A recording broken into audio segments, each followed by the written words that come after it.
जय मसीह। आज 19 जुन 2020 तदनुसार 5 असार 2077 शुक्रबार। आज हामी माथिल्लो कोठाबाट हेर्नेछौँ। आजको शीर्षक छ उद्धार गरिएको र सम्हालिएको। आज हामी परमेश्वरको वचन यशाया 46 को 3 र 4 पढ्नेछौँ।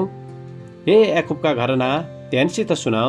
इजरायलका घरनाका बाँचेका सबै जसलाई मैले गर्भदेखि नै थामेको छु र तँलाई जन्मैदेखि बोकेको छु, तिमीहरूको बुढेसकालसम्म र कपाल फुलेको अवस्थासम्म म त्यही हुँ, जसले तँलाई थाम्नेछ।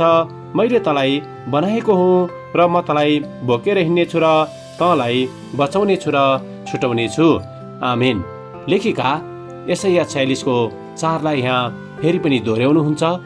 परमप्रभुले भन्नुभएको छ, तिमीहरूको बुढेसकालसम्म र कपाल फुलेको अवस्थासम्म म त्यही हुँ, जसले तँलाई थाम्नेछ। मैले तँलाई बनाएको हुँ र म तँलाई बोकेर हिँड्नेछु र तँलाई बचाउने छु र छुटाउने छु। आमेन। लेखिका आफ्नो अनुभवलाई यहाँ यसरी वर्णन गर्नुहुन्छ।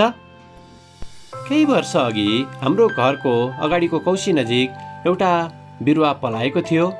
त्यो कुन प्रकारको बिरुवा हो हामीलाई थाहा थिएन, तर जसै त्यो बढ्दै गयो यस्तो देखिन्थ्यो कि अब त्यो रुखको रूपमा बढ्नेछ।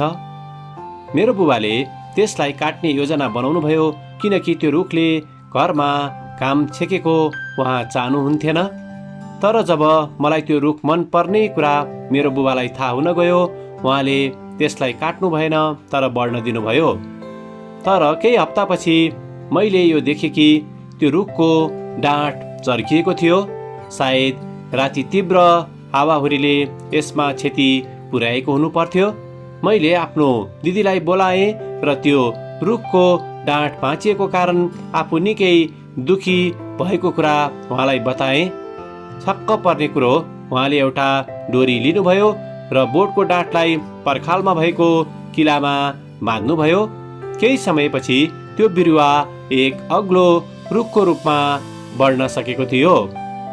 हाम्रो जीवनमा त्यस बोटको डाँठ जस्तै गरी प्राय हामी आफैलाई चर्केको पाउँछौँ।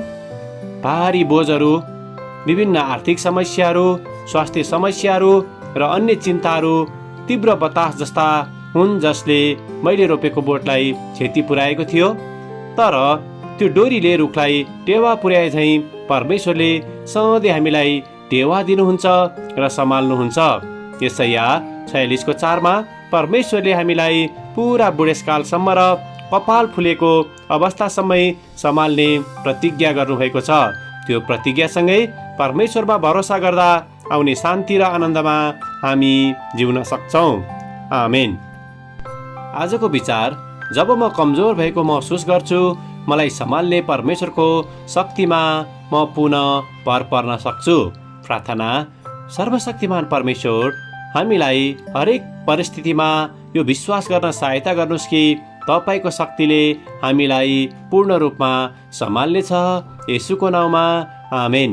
आजको लेखिका लिनावती सान्तोसो, पूर्वी जाभा, इन्डोनेसिया। आजको प्रार्थनाको विषय आर्थिक समस्यासँग जुधिरहेका विश्वासीहरूको निम्ति।